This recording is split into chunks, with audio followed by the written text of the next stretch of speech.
चर्चा गरम है। एक कहावत है कि काठ की हांडी बार बार नहीं जलती, लेकिन शायद नेता प्रतिपक्ष राहुल गांधी यह नहीं जानते हैं। तभी तो स्थिति है कि जिस एसआईआर के मुद्दे को लेकर के बिहार की सड़कों पर महीनों तक तो राहुल गांधी ने खाक छाना, उसके बाद भी कांग्रेस सहित पूरे इंडिया गठबंधन की बिहार विधानसभा चुनाव में करारी हार हुई। एक तरीके से कहा जाए तो उनकी दुर्गति हो गई चुनाव में। उसके बाद भी एसआईआर को लेकर के राहुल गांधी अपना जो राग है उस राग को वो पकड़े हुए हैं और अब कह रहे हैं कि दिल्ली के रामलीला मैदान में एसआईआर यानी कि मतदाता सूची के गहन पुनरीक्षण के खिलाफ वह रामलीला मैदान में एक रैली करने वाले हैं और देश स्तर पर इससे संदेश देना चाहते हैं। तो बिहार में तो जो संदेश देना चाहते थे राहुल गांधी वह सफल नहीं हुए। अब एसआईआर के मुद्दे को दिल्ली में रख के रामलीला मैदान में रैली कर करके भुनाने की तैयारी में लगे राहुल गांधी और कांग्रेस को क्या इससे वास्तव में कोई बड़ा फायदा होगा या फिर बिहार की जैसी स्थिति ढाक के 3 पात वाली होगी? क्या होगा इस पर?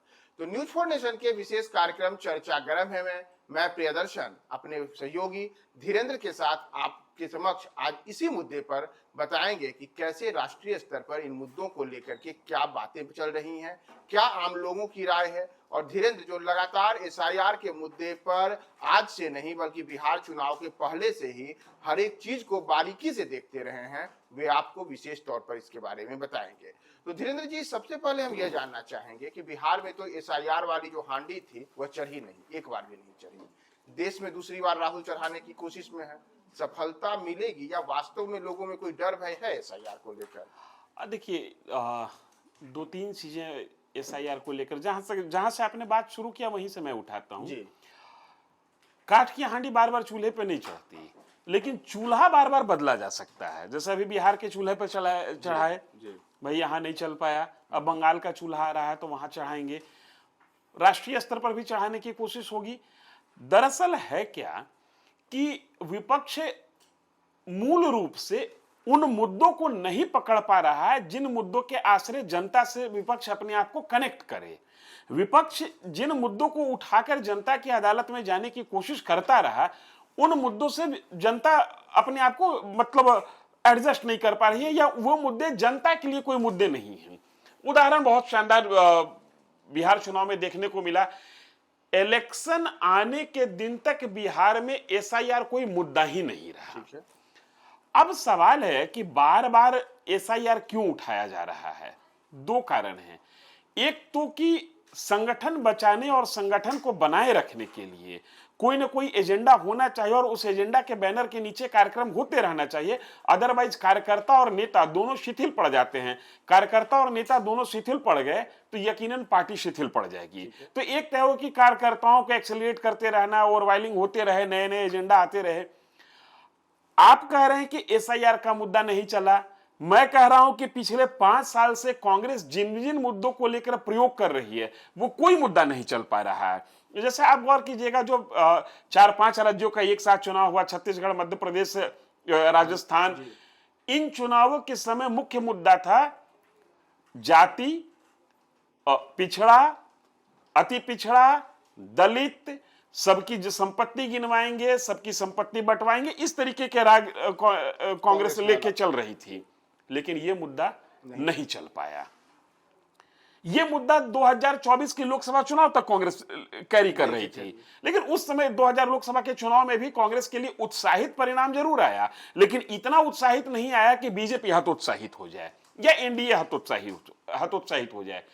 उसके बाद कांग्रेस स्विच कर गई एसआईआर को लेकर। एसआईआर को लेकर जब स्विच की कांग्रेस, उसके पहले कर्नाटक, महाराष्ट्र जैसे राज्यों के कुछ एक प्रमाण लेकर कांग्रेस आई कि किस तरीके से वोटर लिस्ट में नाम को जोड़ा गया और हटाया गया।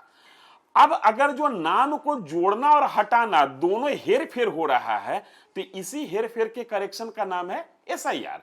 अब इलेक्शन कमीशन एसआईआर के तहत नाम को हटा रही है, जोड़ रही है, तो ऑब्जेक्शन इसको भी लेकर है। ये जो कांग्रेस का स्टैंड है एसआईआर को लेकर, ये आम लोगों को कनेक्ट नहीं कर पा रहा है और जो सो कॉल्ड बुद्धिजीवी वर्ग हैं उनके सामने एक विकट समस्या खड़ी हो जा रही है कि कर्नाटक में, महाराष्ट्र में आप कहते हैं कि फर्जी तरीके से नाम जोड़ दिया गया, तो भाई यही नाम जोड़ने और हटाने का काम तो मतलब यहाँ एसआईआर से बिहार में हो रहा है या बंगाल में हो रहा है या पूरे देश में करने की बात हो रही है, तो फिर वहां पर आप क्यों ऑब्जेक्शन लगा रहे हैं? वहां पर अगर नाम जोड़ा हुआ है, मृतक लोगों का नाम है, जो विस्थापित हो चुके हैं उनका नाम है, या जो गलत तरीके से एंट्री हो गई है उनका नाम है, उनको हटाने की कोशिश हो रही है, तो आप पीछे क्यों हट रहे हैं? पहली बात।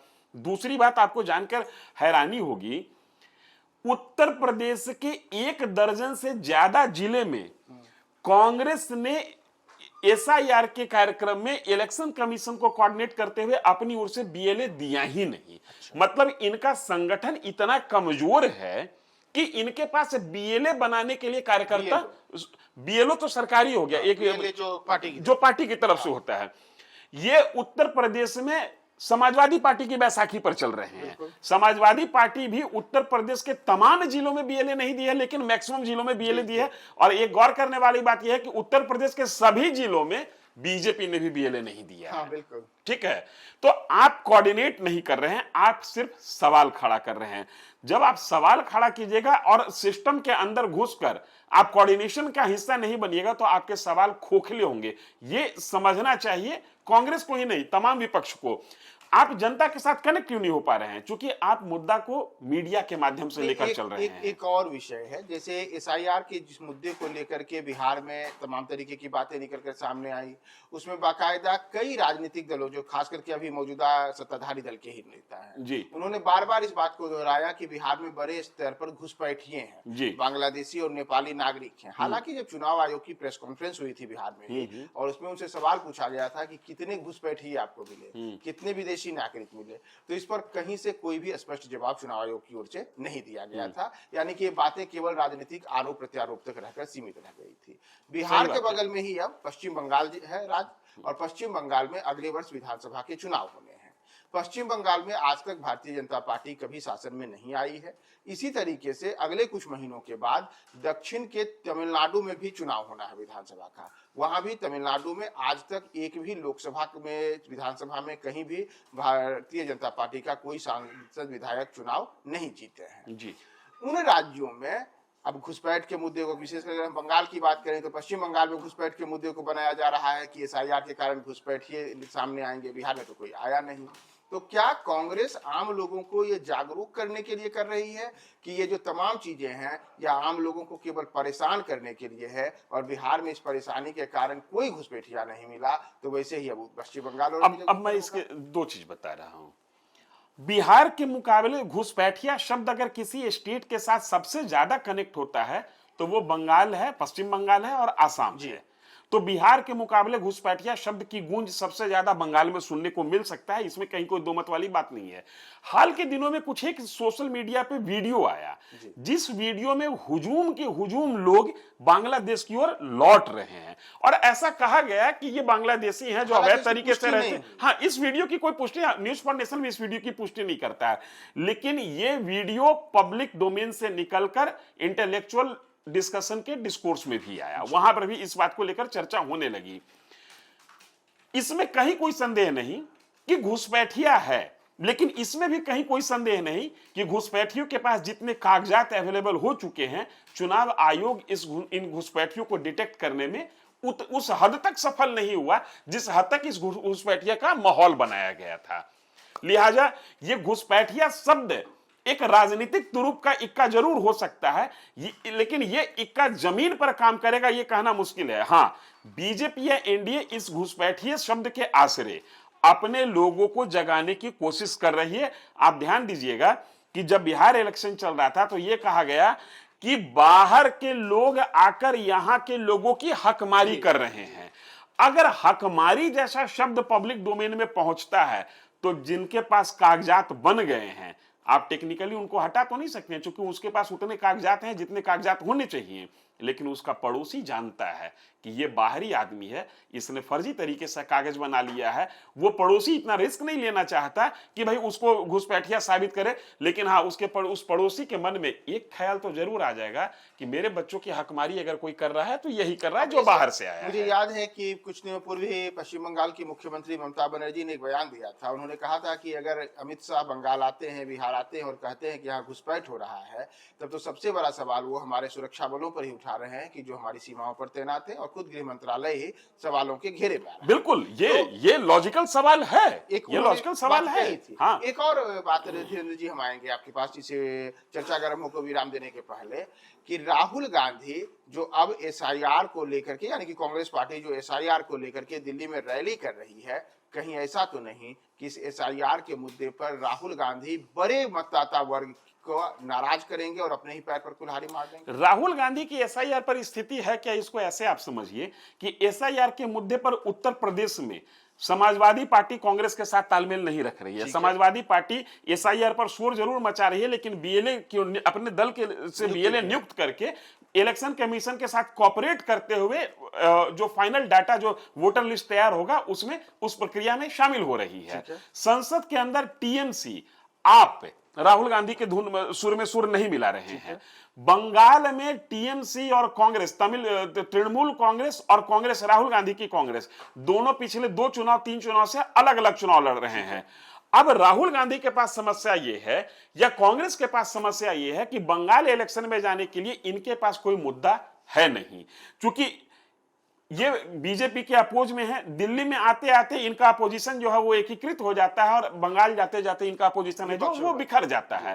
तो उनको अपने लिए एक मुद्दा चाहिए, और वो चूंकि नेशनल पार्टी है कांग्रेस, इसलिए कांग्रेस जिस मुद्दे को भी उठाएगी उसके जो वाइब्स हैं, उसका जो शोर है, वो राष्ट्रीय स्तर पर जाएगा ही जाएगा।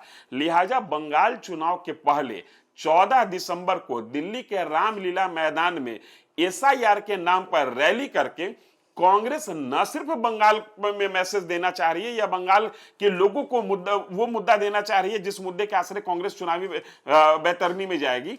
आने वाले साल में जो भी चुनाव है, उन तमाम चुनावों में कांग्रेस ये इशारा कर रही है कि उसका सबसे पहला और मेन एजेंडा जो होगा वो एसआईआर ही होगा। तो चर्चा गर्म है कि इस विशेष कार्यक्रम को हम यहीं विराम दें, और साथ ही साथ आप तमाम दर्शकों से भी हमारा अनुरोध है कि आप कमेंट बॉक्स में यह जरूर लिख करके बताएं कि क्या बिहार में एसआईआर के मुद्दे पर जो तमाम चीजें निकल कर सामने आई और अब राष्ट्रीय स्तर पर एसआईआर हो रहा है, तो देश में एसआईआर जरूरी है या नहीं है, और कांग्रेस जिस स्टैंड को एसआईआर पर लेकर के चल रही है वह क्या सच में सही है या गलत है? आप कमेंट बॉक्स में जरूर टिप्पणी करें और देखते रहें न्यूज फॉर नेशन।